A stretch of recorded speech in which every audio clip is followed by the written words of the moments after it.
More fraud revealed at USAID last month. Roderick Watson, a former federal contracting officer, pled guilty to taking over $1 million in bribes while working at USAID and funneling contracts to two consulting firms. The scheme, spanning a decade, involved $550 million in federal contracts through a Small Business Administration program. The New York Post writing, quote, the USAID official received cash, laptops, thousands of dollars in tickets to a suite at an NBA game, a country club wedding, down payments on 2 residential mortgages, cellular phones, and jobs for relatives from the 3 businessmen as part of this scheme. Joining me now is Small Business Administrator Kelly Loeffler. Kelly, good morning. What action is the SBA going to take in response to this investigation? And also, what happens to these contracts? Well, good morning, Cheryl. Great to be with you. Look, the President Trump administration has a zero-tolerance policy on fraud and corruption in federal government.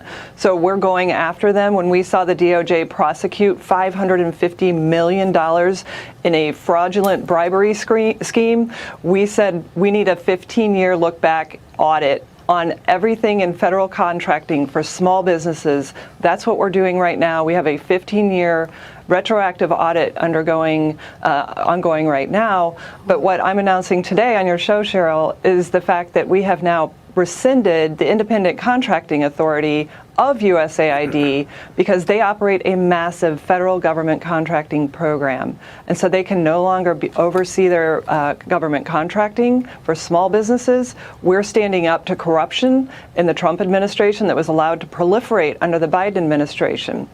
So we're taking back that authority at the SBA, and we're looking across all federal agencies to restore confidence in this program. Well, this, of course, amid the complete dismantling of the USAID program. I mean, that was one of the very first targets of DOJ. So thank you for letting us know and breaking that news here on our show. We certainly appreciate that. 15 years going back, that's quite an audit. If you're an accountant, Kelly, how long do you think that's going to take?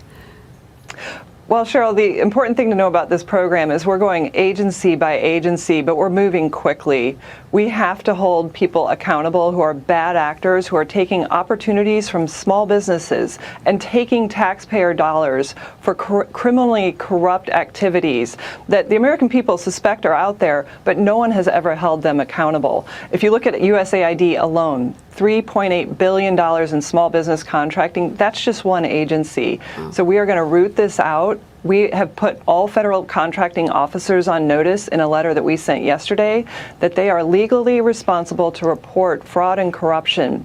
And we're going to continue to remind them of that, of their duty to taxpayers. So we'll continue to report results back from that, Cheryl. That's remarkable, Kelly. Thank you again. That's going to be, I can't wait to see the results of that. So President Trump signing the big, beautiful bill into law earlier this month. He touted this as a massive success for workers and small businesses. Here's the president on Independence Day. This bill will fuel massive economic growth and lift up the hardworking citizens who make this country run. The factory workers, farmers, mechanics, waiters, waitresses, police officers, firefighters, coal miners, and to protect 2 million family farms and other small businesses. After this kicks in, our country is going to be a rocket ship economically, and we've delivered no tax on tips, no tax on overtime, and no tax on Social Security for our great seniors. And that's why when you hear things like that, this is the most it's the biggest bill of its kind ever done by far. All right, Kelly, so what impact has the bill had on small businesses? Well, President Trump's right. The one big beautiful bill is going to be rocket fuel for this rocket ship that President Trump has created. I mean, we see the economy performing across everything, jobs, lower inflation. We see now tax cuts, deregulation. The one big beautiful bill is the largest working family small business tax cut our country has ever seen. So it's going to supercharge investment. We've already seen $17 trillion pouring into this country. But for small business, it means means making permanent that 20% pass-through deduction, 100% expensing for capital purchases and for R&D. We're going to see a CapEx boom. We're already seeing hiring taking off. We know, as I've walked factory floors with small businesses, most of our manufacturers in America are small businesses. They're spring-loaded to invest, to grow, and to hire. And Main Street already has confidence and optimism coming back.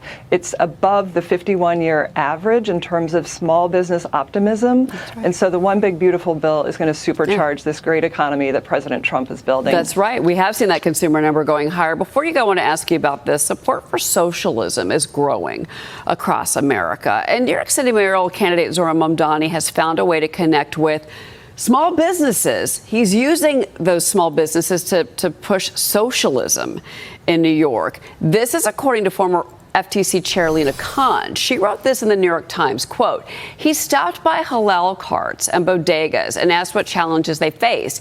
It is the kind of outreach that teaches policymakers about real problems in our economy and can help build trust and lasting relationships." Kelly, if he's elected, what impact do you think his policies would have on small businesses, not just in New York City, but across the country? Well, Cheryl, America's 34 million small businesses would be erased if we had socialism in this country. They are proof that capitalism works. So the fact that he's walking into the bodegas saying that he wants to help them, I mean, that's the wolf in the hen house.